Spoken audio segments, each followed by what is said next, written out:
Welcome back to SourceFed. I'm Ross Everett in 1996.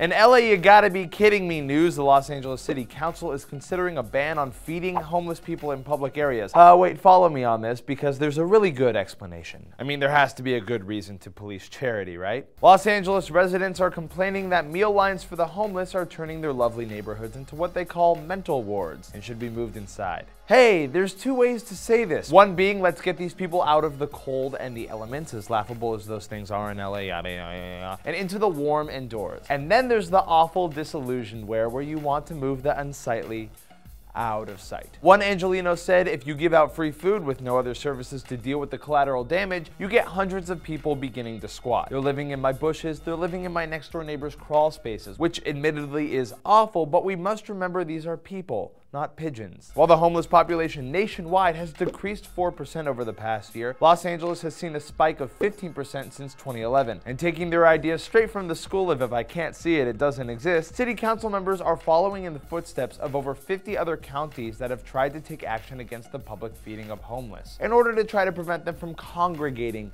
in areas. In 2011, the federal appeals court in Orlando, Florida unanimously ruled that the city could restrict the feeding of the homeless in order to protect the parks from trash and urination, which is one way to deal with it, I guess, if you don't actually want to deal with it. What do you guys think about this approach to dealing with the homeless? What would you suggest to help these neighborhoods that are being inundated by them? Let us know in them comments down below. Don't forget to click that like button and additionally the subscribe button, and then if you've got some clicks left, here is an annotation that will take you to some cool videos we recommend. I'm Ross Everett, and if you want to find me for giving my leftover food from a grotesquely overportioned meal to a hungry homeless guy on the street, f***ing try me!